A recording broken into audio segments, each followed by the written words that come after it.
All right, let's talk about something we all think we understand, strength. But today, we're going to challenge that idea. We're going to dive into a different kind of strength, one that's quiet, one that's often unseen, but honestly, it's way more powerful than what we've been taught. So, let me ask you this, and really think about it for a sec.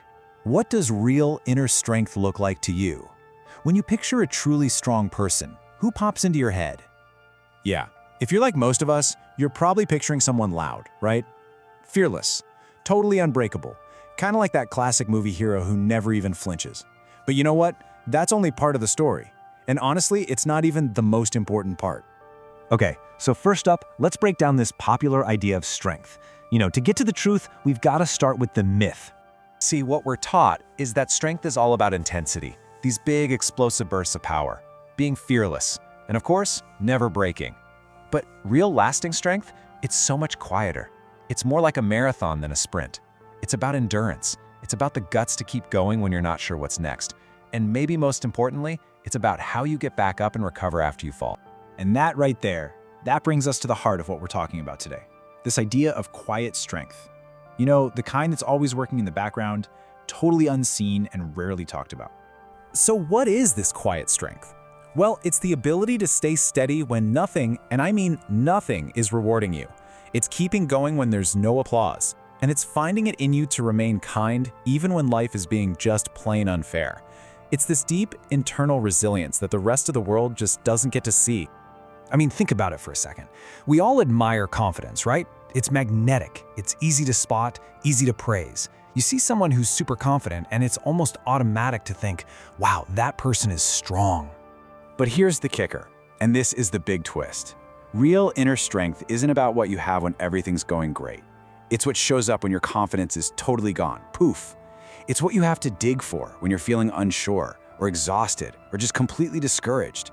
But you still take that next step, you still show up, you don't quit. That's strength.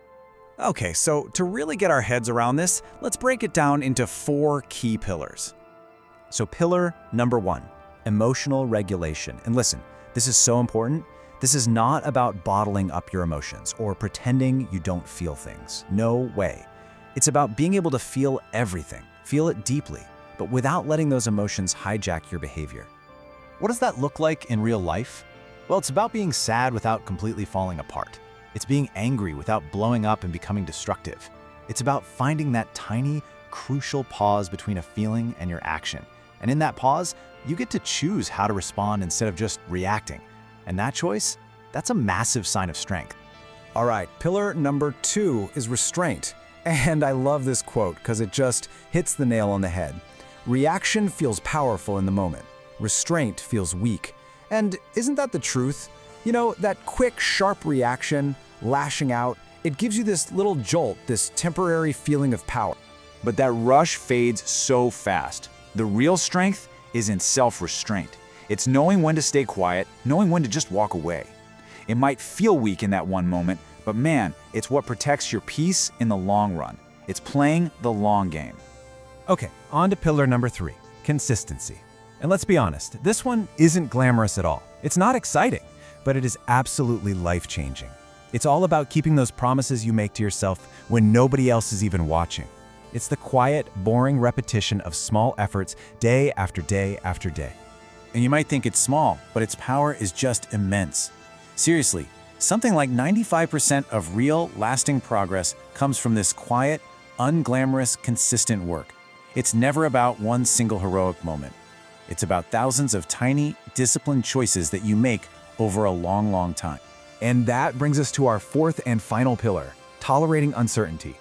This one is huge. It's the sheer strength it takes to keep moving forward when you have absolutely no idea how things are going to turn out.